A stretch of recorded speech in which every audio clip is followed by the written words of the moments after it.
Hello, नमस्ते, राधे राधे, जय हिंद दोस्तों। मैं पूजा सिंह स्वागत करती हूँ आपके अपने यूट्यूब चैनल श्रीजी ट्यूशन में। आप सब स्वस्थ होंगे और मस्त होंगे। हम अपनी पढ़ाई को कंटिन्यू करते हैं और आज का हमारा टॉपिक है ओम का नियम। ओम का नियम आप जितने भी क्वेश्चन पेपर उठा के देखेंगे, एग्जामिनर का मोस्ट फेवरेट क्वेश्चन में से एक है। लगभग वो हर साल ओम के नियम को पूछता है या ओम के नियम का सत्यापन पूछता है या इस पर न्यूमेरिकल देता है। तो हम देखते हैं ओम का नियम क्या है। ये ओम का नियम क्लास 10th के बच्चों को बहुत ज्यादा परेशान करके रखता है, लेकिन ओम का नियम जितना ज्यादा इसको लोग हवा बनाते हैं उतना ही आसान होता है। इसमें कोई डिफिकल्ट चीज नहीं होती है। एक सिंपल सी आपको परिभाषा बताई जाती है, उसका प्रयोग बताया जाता है और उसका एक परिपथ बना के आपको बताना होता है और ओम के नियम को सत्यापित करना होता है कि जो ओम महोदय ने कहा वो बात सही है या कितने % तक सही या गलत है। तो देखते हैं ओम का नियम क्या है। ओम ने एक नियम दिया। ओम ने कहा कि यदि किसी चालक तार की भौतिक अवस्थाएं जैसे ताप हो गया, लंबाई हो गई, क्षेत्रफल हो गया आदि में कोई परिवर्तन न किया जाए।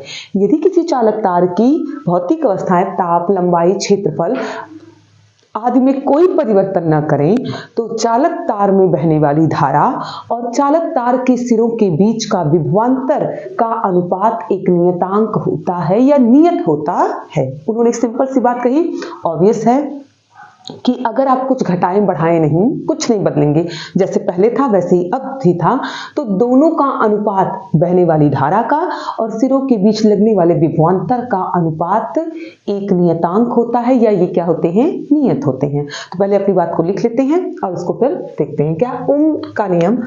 ओम के नियमानुसार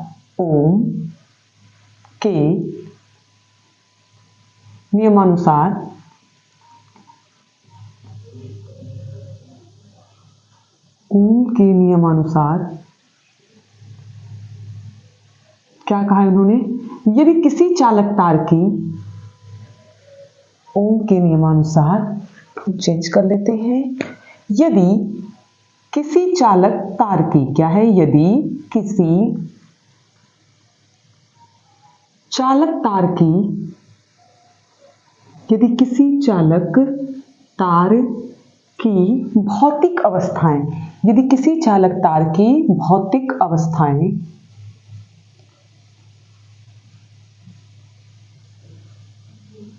भौतिक अवस्थाओं के बाद आप लिख लीजिए किन भौतिक अवस्थाओं की बात कर रहे हैं। तो हम ताप, लंबाई, क्षेत्रफल, ताप, लंबाई, क्षेत्रफल,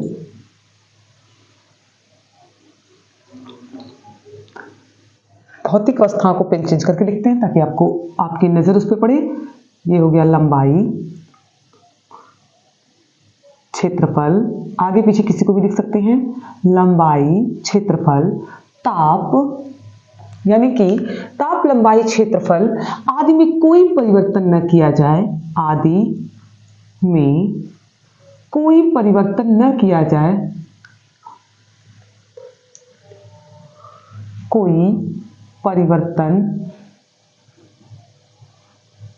न किया जाए, कोई परिवर्तन न किया जाए तो चालक तार में बहने वाली धारा और चालक के सिरों के बीच के विभवांतर का अनुपात एक नियतांक होता है। किया जाए तो चालक तार में बहने वाली धारा, चालक तार में बहने वाली धारा को क्या कैसे दिखाते हैं आप, आई से। आप लोग भी लिखते रहिए साथ साथ, बहने वाली धारा तथा चालक तार के सिरों के बीच, तथा चालक तार के सिरों के बीच, चालक तार के सिरों के बीच, चालक तार के सिरों के बीच विभवांतर का अनुपात, विभवांतर अनुपात एक नियतांक होता है या अनुपात नियत रहता है। अनुपात एक नियतांक होता है। चालक तार के सिरों के बीच के विभवांतर का अनुपात नियत रहता है। नियत रहता है। नियत कैसे कोई चीज रहती है? देखिए, नियत रहने का मतलब ये कह रहे हैं, पहली बात तो ये कि भौतिक अवस्थाओं से आपको समझ में आया होगा कि कल की क्लास में हमने देखा था कि प्रतिरोध किस पर निर्भर किया था। तो हमने कहा था चालक तार के लंबाई पर, क्षेत्रफल पर, ताप पर, पदार्थ की प्रकृति पर। यानी लंबाई बदलेंगे तो प्रतिरोध बदलेगा, क्षेत्रफल बदलेंगे तो प्रतिरोध का मान बदलेगा, टेम्परेचर बदलेंगे तो प्रतिरोध बदलेगा। इन्होंने कहा ऐसा कुछ नहीं करेंगे, ना हम लंबाई बदलेंगे, ना क्षेत्रफल बदलेंगे, ना ही टेम्परेचर बदलेंगे। इन सारी चीजों को नियत रखेंगे, जैसे पहले वैसे ही बाद में। अगर ऐसी कोई अवस्था हम ले आते हैं तो उस स्थिति में धारा और विभवांतर बदलेंगे तो बदलने पर भी, लेकिन तब नियत नहीं माना जाएगा। धारा और विभवांतर दोनों नियत होंगे। जैसे समझिए आप, जैसे मान लीजिए एक दूध वाले के पास 1 लीटर दूध था। वो अपना दूध बेचने के लिए 1 लीटर दूध में 1 लीटर पानी मिलाता था। 1 लीटर दूध में 1 लीटर बहुत ज्यादा हो गया ना, हाँ लेकिन ठीक है, हम ऐसे समझते हैं, वैसे भी लोग पानी मिला लेते हैं। 1 लीटर दूध में वो 1 लीटर पानी मिलाता था। अब उसकी गाय ज्यादा दूध देने लगी, अब उसके पास 2 लीटर दूध होने लगा। तो क्या अब भी वो 1 लीटर मिलाएगा? नहीं, वो कहेगा जब जिसके पास ले जाएंगे लोगों को पता चल जाएगा कि लगता है पहले पानी मिलाता था क्योंकि दूध पतला होता था, अब दूध गाढ़ा है। तो अब वो क्या करेगा? 2 लीटर पानी मिला देगा, ताकि दूध, यानी कि 2 लीटर दूध में 2 लीटर पानी, जब दूध 3 लीटर हुआ तो पानी भी 3 लीटर। तो उनके बीच का अनुपात हमेशा समान रहा। आप ऐसे भी समझ सकते हैं कि पहले मान लीजिए उसके पास 10 लीटर दूध था तो वो 5 लीटर उसमें पानी मिला देता था। कितना? 5 लीटर। फिर उसके पास 20 लीटर दूध होने लगा तो वो 10 लीटर पानी मिलाने लगा। फिर उसके पास जब 30 लीटर दूध हुआ तो वो 15 लीटर, यानी 5 दूनी 10, 10 दूनी 20, 15 दूनी 30। हमेशा ये बीच का जो अनुपात रहा वो उसका नियत रहा, यानी दूध और पानी के बीच हमेशा 2 गुने का अंतर रहा। पानी अगर आधा था तो दूध उसका दुगना था, या दूध जितना डालता था उसका आधा वो पानी डालता था। इसको कहते हैं नियत अनुपात। क्या कहते हैं इसको? नियत अनुपात। ठीक, तो यही ओम ने कहा कि अगर कुछ न बदले, भौतिक अवस्था कोई ताप दाब आदि कुछ नहीं बदलते हैं, तो इस अवस्था में विभवांतर और धारा का अनुपात नियत होता है। अतः V प्रोपोर्शनल टू I। विभवांतर बढ़ेगा तो धारा भी बढ़ेगी। जैसे जैसे सिरों के बीच का विभवांतर बढ़ाते जाएंगे वैसे वैसे धारा भी बढ़ती जाती है। अतः आप इसी को लिखेंगे V बराबर, ये बराबर लगाते हैं और एक नियतांक लगाते हैं यहाँ R, और ये हो जाता है I। इसी को लोग लिख देते हैं V/I इज इक्वल R। क्या मिला आपको? V/I बराबर R, जहां V क्या है? विभवांतर, I क्या है? धारा, R क्या है? चालक तार, यहाँ नियतांक है जिसे चालक तार का प्रतिरोध कहते हैं। आप लिखेंगे, यहाँ लिख के आप लिखिएगा, जहां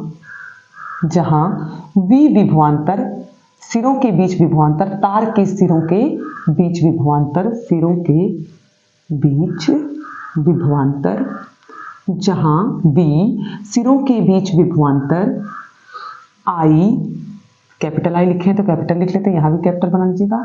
I बहने वाली धारा, चालक में प्रवाहित धारा, चालक में प्रवाहित या बहने वाली धारा, और R क्या है? तो R लिखेंगे, R नियतांक,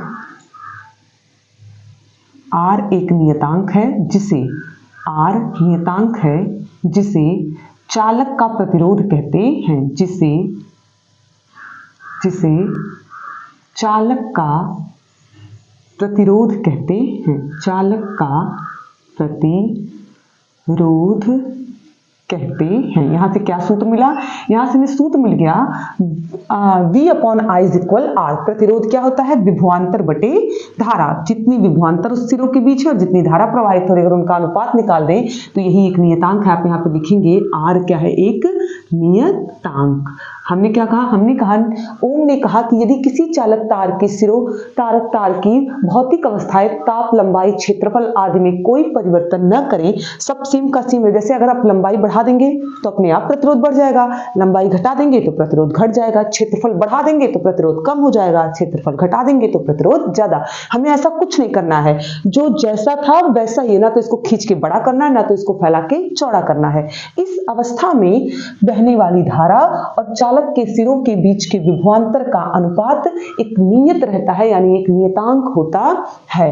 V proportional to I, proportionality का निशान हटाया, हमने इक्वल लगाया, इक्वल के साथ एक कांस्टेंट R लगाया, V upon I is equal R, जहां R क्या है, एक नियतांक, और इसी को नाम दिया गया चालक का प्रतिरोध। क्या नाम दिया गया, प्रतिरोध। तो हमने यहां अलग से लिख लिया है कि जहां V क्या है, सिरों के बीच विभवांतर, I क्या है, चालक में प्रवाहित धारा, R क्या है, एक नियतांक है जिसे चालक का प्रतिरोध कहते हैं। ठीक, ये ओम ने दिया। अब एक छोटा सा देख लेते हैं ओम के नियम का सत्यापन। क्या देख लेते हैं, ओम के नियम का सत्यापन, ओम के नियम का सत्यापन। तो देखिएगा ओम के नियम का सत्यापन कैसे है।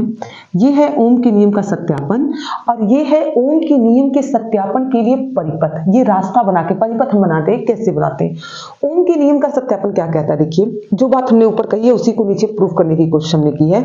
ये हमने कहा धारा और ये हमने कहा विभवांतर। आप इसको बनाएंगे तो ये बन भी जाएगा आपके लिए। देखिएगा ये मान लीजिए विभवांतर है और ये क्या है, हमारी धारा। अगर हम सिरों के बीच 10 वोल्ट विभवांतर है तो धारा मान लेते हैं 5 एम्पियर थी। फिर सिरों के बीच अगर 20 वोल्ट का विभवांतर हो तो बहने वाली धारा 10 एम्पियर है। फिर सिरों के बीच अगर 30 वोल्ट का विभवांतर हो तो बहने वाली धारा जो होगी वो 15 एम्पियर होगी। इन दोनों बिंदुओं को जब आप मिलाएंगे, अगर आप पढ़ेंगे इसको, तो इन दोनों बिंदुओं को देखिए ऐसे मिलाते हुए जब आप जाएंगे तो आप देखेंगे कि आपको एक सरल रेखा यानी कि एक सीधी रेखा आपको प्राप्त होगी। तो उन्होंने यही कहा, यही इन्होंने बताया कि जैसे जैसे विभवांतर का मान बढ़ाते हैं वैसे वैसे धारा का मान भी बढ़ता जाता है। अतः इनके बीच का अनुपात V बटे I, अगर V आप यहाँ देखिएगा V 10 है तो I कितना है 5, अतः 5 दूनी 10, R का मान कितना आया 2। यहाँ V 20 है तो I कितनी है 10, 10 20 बटे 10, अतः प्रतिरोध कितना आया 2। फिर यहाँ 30 है और I कितनी है, यानी धारा 15, 15 दूनी 30, यानी ये जो हमेशा 2 2 2 आपको मिल रहा है, यही इतने देर से कहा जा रहा है कि ये जो होगा वो हमेशा नियत होगा। जैसे जैसे एक का मान बढ़ेगा उसी अनुपात में दूसरे का मान भी बढ़ते जाता है। तो ये था ओम के नियम का सत्यापन। आपसे क्वेश्चन में कभी कभी पूछता है कि ओम का नियम किस समय के लिए, मतलब कब ये एप्रोप्रिएट होगा। आप कहेंगे जब उसकी भौतिक अवस्था में कोई परिवर्तन न किया जाए, ताप, लंबाई, क्षेत्रफल आदि में कोई चेंज न हो, तब ये नियम लागू होगा कि विभवांतर और आधारा दोनों का अनुपात एक नियतांक होता है। ये रहा उसका ग्राफ। ग्राफ एक सीधी रेखा प्राप्त होती है आपको। ये क्या है, तो ये है परिपथ। ये क्या है, आप लिखेंगे ओम के नियम के सत्यापन के लिए परिपथ। अगर आप चाहें तो यहाँ पे लिख सकते हैं ओम के नियम के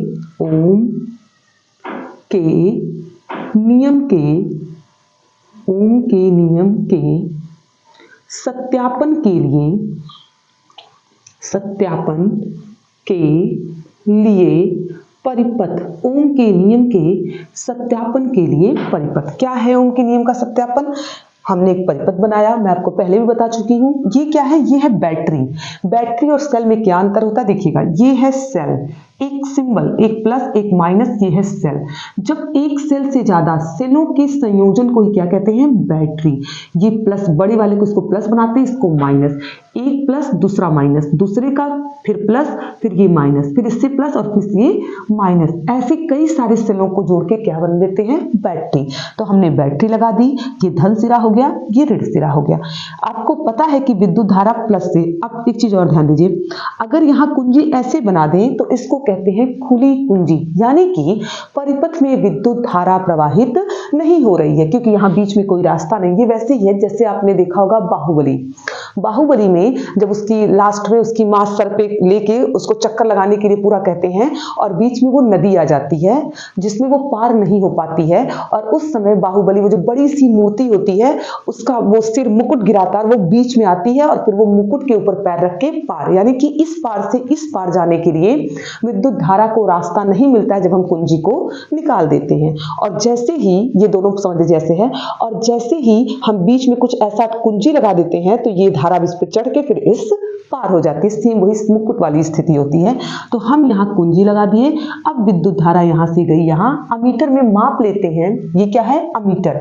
हमने कहा था परिपथ जोड़ते समय सबको श्रेणी क्रम में जोड़ते हैं, तो सबको अभी आगे बताते हैं। ये है वोल्ट मीटर। ये क्या है? ये महोदय हैं हमारे वोल्ट मीटर। वोल्ट मीटर में क्या मापते हैं? विभवांतर। ठीक, अमीटर में क्या नापते हैं? विद्युत धारा। तो यहाँ अमीटर में ये प्लस होता है, ये माइनस रख के यहाँ पे माप लेते हैं कि कितनी धारा प्रवाहित हो रही है। अब वही धारा यहाँ दो हिस्सों में बढ़ जाती है, एक ऊपर वोल्ट मीटर में और एक आगे प्रतिरोध में। अब वोल्ट मीटर में माप लेते हैं कि सिरों के बीच यहाँ से यहाँ और इधर से आने के बाद ये फिर यहाँ आके इसमें मिल जाती है। तो आप फिर से याद रखिएगा, अमीटर को श्रेणी क्रम में और वोल्ट मीटर को समांतर क्रम में जोड़ते हैं सदैव अमीटर को श्रेणी क्रम में और वोल्ट मीटर को समांतर क्रम में जोड़ते हैं। ये फिर यहाँ की दोनों धाराएं एक दूसरे से मिल जाती हैं और ये सीधे इधर। ये धारा नियंत्रक होता है, कितनी धारा में प्रवाहित करनी है इसको खिसका के हम धारा को नियंत्रित करते हैं। एक चीज और ध्यान रखिएगा, आपको अगर कंफ्यूज हो श्रेणी समांतर क्या होता है, तो जब धारा को एक ही रास्ता हो, उसे सोचना ना पड़े, सीधे जाना हो, तो इसे कहते हैं श्रेणी क्रम। और जहां धारा को सोचना पड़े कि इधर इधर दो हिस्सों में बंटना है, उसे कहते हैं समांतर क्रम। यहाँ ये जो धारा आई वो ऊपर भी और यहाँ भी दो हिस्सों में बट गई, तो ये कैसा क्रम हुआ? समांतर क्रम। अगर आपको लिखना होगा तो आप लिखेंगे कि हमने एक परिपथ बनाया जिसमें क्या बैटरी लगाई, कुंजी लगाई, अमीटर लगाया, प्रतिरोध तार, वोल्ट मीटर लगाया। जब धारा को हमने प्रवाहित किया, कुंजी को जैसे ही लगाते हैं तो धारा बैटरी से निकलना प्रारंभ हो जाती है। ये धारा बैटरी से निकलकर अमीटर में जाती है। अमीटर में हमने क्या किया? धारा को माप लिया। वही काम ही करते कितनी धारा बह रही है। तत्पश्चात जब ये वोल्ट मीटर से होकर गुजरती है, यहाँ जाती है, तो हम इसको वोल्ट मीटर में भी नाप लेते हैं कि कितना विभवांतर है। उसके पश्चात ये धारा आगे धारा नियंत्रक से धारा को नियंत्रित करते हैं। इस प्रकार हमें ये निष्कर्ष मिलता है कि जैसे जैसे विभवांतर बढ़ता जाता है वैसे वैसे धारा और विभवांतर दोनों एक दूसरे पर नियत अनुपात में बढ़ते हैं। विभवांतर बढ़ा तो धारा भी बढ़ी, विभवांतर बढ़ा तो धारा। जैसे जैसे विभवांतर का मान, बड़ी बड़ी बैटरी हम लगाते जाते हैं, वैसे वैसे धारा का मान भी बढ़ता जाता है। अतः हमें ये ग्राफ प्राप्त होता है। तो मैं उम्मीद करती हूँ कि आपका ये ओम का नियम अच्छे से समझ में आया होगा। आप इस नियम को, इस वीडियो को एक बार और देखें। अगर एक बार में नहीं समझ में आता है तो 2 बार देखें और अपने इस टॉपिक को क्लियर करें। और आप अगर क्वेश्चन पेपर देखेंगे तो आपको पता चलेगा कि ये हर साल पूछे जाने वाले एग्जाम क्वेश्चन में से एक है। तो वीडियो कैसी लगी हो, लाइक करें, शेयर करें और कमेंट बॉक्स में ज़रूर बताएं कि आपको क्लास कैसी लगी। Thank you.